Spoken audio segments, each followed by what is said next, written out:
Salam sejahtera dan salam perpaduan.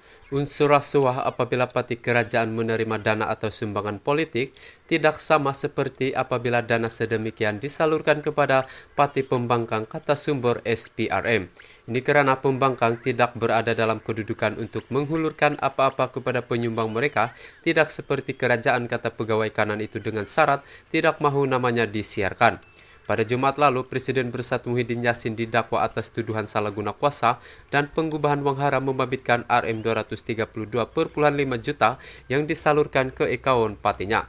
Muhyiddin mendakwa dana itu adalah derma politik dan mencabar SPRM supaya juga memburu PKR dan UMNO, parti yang dakwanya juga menerima pembiayaan sedemikian.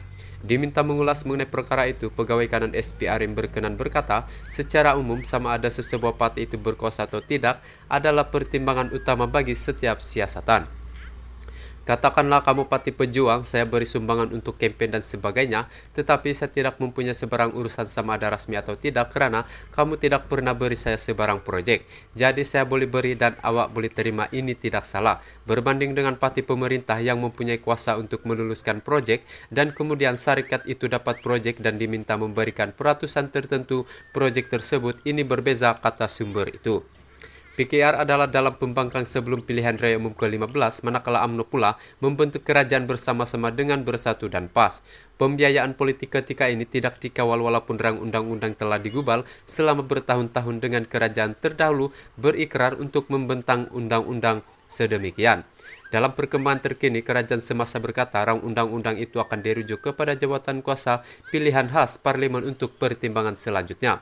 Sementara itu, mengenai mengapa hanya penerima didakwa dalam kes berprofil tinggi seperti Muhyiddin, walaupun akta SPRM juga menghukum kedua-dua pemberi dan penerima, sumber itu berkata terdapat perbezaan antara kes rasuah dan salah guna kuasa secara langsung.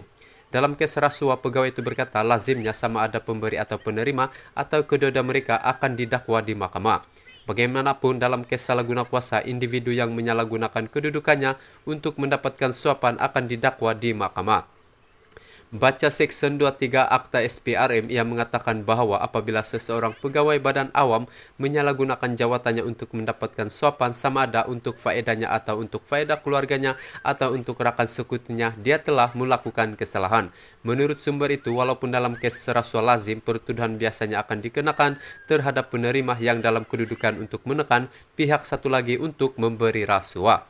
Biasanya orang yang menerima akan didakwa karena dia menindas pihak lain untuk memberi uang. Sebab itu orang yang menerima sentiasa menjadi tertuduh utama, kata sumber itu. Sumber itu menambah bahwa pemberi juga sering menjadi saksi pendakwaan dan mendakwa mereka akan menyukarkan penyiasat untuk mendapatkan kerjasama. Jadi siapa yang mau bekerja sama dengan SPRM nanti soal pegawai kanan itu lagi.